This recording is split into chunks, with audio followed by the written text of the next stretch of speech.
Siema, siema, ja nazywam się Piotrek i dzisiaj porozmawiamy sobie o interkomach, ale nie okiem kogoś doświadczonego, tylko okiem takiego laika jak ja. Dlaczego? Dlatego, że kochani, dopiero zdaliście egzamin. Kupiliście swój wymarzony motocykl, kupiliście komplet tych wszystkich ciuchów, kaski, buty, rękawiczki i tak dalej, i tak dalej. I co teraz?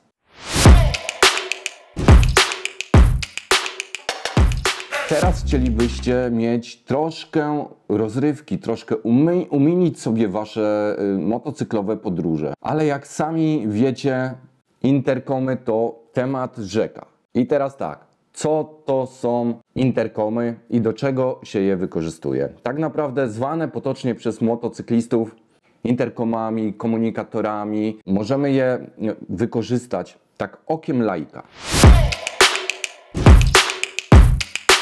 Do tego, żeby posłuchać muzyki podczas jazdy. Do tego, żeby odebrać od żony, która martwi się właśnie o ciebie, bo spóźniasz się do domu, a przecież pojechałeś tylko do sklepu, który jest za rogiem, bo miałeś kupić bułki. Ale ty nie pojechałeś do tego sklepu. Ty wybrałeś drogę wokół komina i do tego sklepu jechałeś przez 50 km. Ona się martwi, nie ma z tobą kontaktu. Fajnie byłoby mieć właśnie taki komunikatorek. Oprócz tego, że możemy sobie słuchać muzyki, możemy sobie odbierać połączenia, możemy sobie również rozmawiać z naszym pasażerem, jeśli takiego mamy, to możemy wykorzystywać interkom jeszcze w paru innych kwestiach, o czym dowiecie się oglądając dalszy ciąg tego materiału. Kochani, w pierwszej kolejności interkomy to są takie urządzenia, które montujemy do kasku. Nie wiem, czy wy je widzicie, powinniście widzieć. Różnią się pod względem oczywiście producentów, pod względem ich ceny, pod względem tego, co oferują, ale możemy je podzielić na dwie grupy. Takie, którą widzieliście tutaj, czyli dokładnie coś takiego. Są to interkomy zewnętrzne oraz takie, których tutaj akurat dzisiaj nie zobaczycie. To są interkomy zintegrowane, które po prostu wkładamy, montuje się je wewnątrz kasku. Tam mają swoje dedykowane na to miejsce. Skoro omówiliśmy sobie już rodzaje interkomów, tak bardzo pobieżnie, bardzo pokrótce i pamiętajcie, okiem kompletnego laika, który chce innych laików nieco prowadzić, ukierunkować na ich wybór. W interkomach występują dwa rodzaje mikrofonów. Może być tam zastosowany albo mikrofon na tak zwanym pałąku, który idealnie nadaje się do tego, żebyś mógł go wykorzystać w kasku szczękowym, czy też kasku otwartym. Dlaczego? Dlatego, że wystaje ci tu taki pałąk z mikrofonem, z kulką na samym końcu. Tam jest ochraniacz przed wiatrem, dzięki któremu unikniesz szumów, które są spowodowane właśnie przez napierający na ciebie podczas jazdy wiatr. Co jest ważne, również taki pałąk mikrofonowy możemy zastosować oczywiście w kasku zintegrowanym, tak? Czyli mającym jedną spójną skorupę. Kochani, drugi rodzaj mikrofonu to jest pchełka. Czyli coś takiego, jak ja mam tutaj przyczepione, jest to malutki mikrofonik, który wpinamy sobie w kask integralny. Zajmuje on dużo mniej miejsca, jest mocowany na rzep, także bez problemu sobie z tym wszystkim poradzi. Skoro mikrofony mamy już omówione, to jeszcze dwie kwestie, jeśli chodzi o montaż, bo nie będę się nad tym naprawdę rozgadywał. Filmów na temat, jak zamontować interkom do kasku jest cała masa w internecie, więc sprawdź, rusz swoje 4 litery i na pewno coś takiego znajdziesz. Tutaj nie uświadczysz. Natomiast tak, kochani, są dwa rodzaje jeszcze montażu tych zewnętrznych interkomów. Pierwszy montaż to jest taki specjalny klips, który sobie wpinamy w nasz kask. Dokładnie coś takiego mamy tutaj zastosowane i do tego mocujemy nasz interkom. Drugi rodzaj to jest, jeśli nasz kask ma jakieś niestandardowe powierzchnie, nie ma tam powierzchni płaskich, ciężko jest wpiąć nam ten klips, to z reguły producenci interkomów w zestawie dołączają jeszcze coś takiego, dzięki czemu przylepimy do nierównej powierzchni za pomocą najczęściej taśmy 3M. Ona, jak wszyscy wiemy, charakteryzuje się dosyć dobrymi właściwościami i bardzo mocno klei. Jak już raz sklei, to nie puści. I wówczas tak, albo sobie przykręcamy, albo sobie go kleimy. Jeśli chodzi o ceny, tak?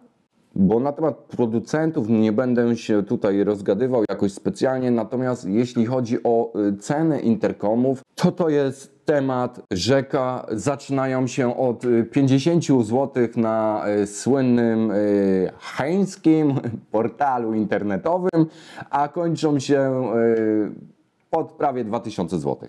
Wszystko zależy od producenta, jego renomy i waszego portfela. Wszystko zależy od tego, ile ty chcesz wydać na motocykl, ale my powiedzieliśmy sobie, że właśnie kupiliśmy motocykl, właśnie kupiliśmy ciuchy, kaski i wszystkie tego typu akcesoria, więc, że tak powiem, nasz portfel, delikatnie mówiąc, powoli zaczyna być pusty. I dlaczego ja robię ten odcinek? Dlatego, że wielu moich znajomych czekało, zwlekało i tak dalej, bo oni chcieli uderzyć w ten naprawdę markowy, topowy sprzęt, ale po co? Teraz w tym momencie zaznaczę, że nie jest to w żaden sposób jakiś film reklamowany. Wszystko, co tu widzicie, kupiłem za mój skromny budżet. Ja poszedłem w markę, która nazywa się Freedcon. Jako pierwszy kupiłem sobie ten model. Natomiast ostatnio miałem okazję dokupić jeszcze dwa pozostałe i po prostu ten będę teraz sprzedawał. Te dwa zostawiam. Nie różnią się one praktycznie niczym. Może tylko tym, że ta kolorystyka bardziej pasuje mi teraz do kasku i te mają mniej w języku polskim. Ale na to nie dajcie się nabrać. Jakiś język w ogóle polski to jest po prostu fanaberia i chwyt marketingowy. Dlaczego? Dlatego, że ten interkom tak naprawdę mówi power off, power on, pairing, call is coming i to wszystko. Nic więcej. Jeśli chcecie, bo pamiętajcie, że interkom to jest przedłużenie waszego telefonu. To jest sławka po prostu podłączona do waszego telefonu po Bluetooth i w tym momencie, skoro to jest przedłużenie tego telefonu, to jeśli korzystacie z asystentów takich jak Google, asystent Google'a czy Siri, bez problemu się z tym połączycie i pamiętajcie, obsługa już jest wówczas poprzez natywny język tego oprogramowania. Czyli jeżeli korzystasz z Google Assistant, prawdopodobnie będzie to język polski. Natomiast jak część z was być może wie, Siri nie doczekała się polskiego języka i w dalszym ciągu użytkownicy iOS-a muszą komunikować się z urządzeniem w języku angielskim. I teraz tak, dlaczego my tak naprawdę, początkowi użytkownicy, bardzo boimy się czasami Chińczyków? Kochani, większość z tych topowych producentów obecnie produkuje w Chinach. Często w tych samych fabrykach. Różni się tylko kolor, różni się branding, różni się najwyżej, że tu będzie Bluetooth 5.2, tu będzie 5.0 i tak dalej, i tak dalej. Jeśli macie sprawdzonego producenta chińskiego, nie bójcie się zaryzykować i nie bójcie się przetestować, o czym ja przekonałem się na własnej skórze. Mówię i nagrywam o tym dlatego, że ta firma bardzo pozytywnie mnie, firma Freedcon chyba się to czyta, chyba tak, tutaj możecie sobie zobaczyć dokładnie. Ona zaskoczyła mnie bardzo pozytywnie już w tym pierwszym modelu. Nie było żadnego rozłączania. Jeżeli raz sparowałem to urządzenie z moim telefonem, ono po prostu działało. Nie było czegoś takiego jak w tanich chińskich podróbkach AirPodsów, które ktoś tam być może kiedyś zakupił i wie, że co trzeci utwór, że tak powiem, raz się rozłącza jedna, raz druga. Nie, tu tego nie ma i z czystym sumieniem jestem w stanie wam po prostu polecić ten produkt, bo wydaje mi się, że za te pieniążki nie dostaniecie nic na chwilę obecną lepszego. Kochani, jeśli chodzi o wybór interkomu, to tak naprawdę ja bym zaczął od tego, do czego chcecie go używać. Są interkomy bardzo proste, które umożliwiają tylko słuchanie radia wbudowanego, bądź też połączenie się z telefonem i odbieranie tylko połączeń i słuchania na przykład Spotify. Ale są również interkomy, takie jak na przykład ten, które umożliwiają jeszcze dodatkowo sparowanie na przykład, nie wiem, z 5 użytkownikami, z dodatkowymi użytkownikami, z 6, z całą grupą być może, bo one tam tworzą takie wewnętrzne wówczas sieci. Wszystko zależy od tego, jak chcesz taki interkom wykorzystywać, a później dowiesz się, jak ja wykorzystuję go osobiście. Druga sprawa jest taka, jakim dysponujesz kaskiem. Jeśli kaskiem otwartym czy kaskiem szczękowym, sugeruję sprawdzić, czy producent dostarcza 2 rodzaje mikrofonów, albo wybrać po prostu ten, który ma mikrofon na pałąku. Jeśli chodzi o kask integralny, oczywiście, że tak powiem, nie szalałbym tutaj i szedłbym w mikrofon typu pchełka. Kochani, fajnie by było również poznać, z czego Wy korzystacie, z jakiego interkomu, co się Wam sprawdziło. Napiszcie koniecznie w komentarzach pewnie wszystkim użytkownikom, zarówno tym, którzy zrobili dopiero prawo jazdy w wieku, nie wiem, 20, 30, czy tak jak ja w wieku 40 lat. Wszelkie te informacje zebrane w jednym miejscu na pewno się do czegoś przydadzą. Teraz taka pseudo-kryptoreklama. Jeśli jesteś tutaj pierwszy raz, pamiętaj, naciśnij przycisk subskrypcji. Jeśli chcesz śledzić moją drogę w rozwoju mojej pasji, jaką są motocykle, subskrybuj, komentuj, lajkuj. Będzie mi niezmiernie miło Cię tu gościć. A teraz najważniejsze, kochani, do czego właśnie ja wykorzystuję interkom. Dla mnie interkom pojawił się już na samym początku mojej drogi motocyklowej, kiedy zaczynałem to od Junaka 125 Cafe Racera. Ten Junak bardzo głośno chodził. Te trasy były dosyć takie upierdliwe i męczące. Chciałem mieć jakąś odskocznię. Nie wiedziałem jeszcze wtedy, że większość z Was, większość z motocyklistów porusza się w zatyczkach po prostu do uszu, żeby zniwelować ten hałas, ale wszystkiego człowiek się uczy całe życie. Teraz już o tym doskonale wiem.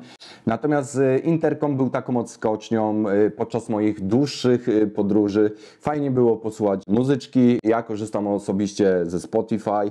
Fajnie było posłuchać jakichś podcastów, porozmawiać czy mieć kontakt z najbliższymi, z rodziną. Nie jestem fanem w ogóle rozmowy podczas prowadzenia.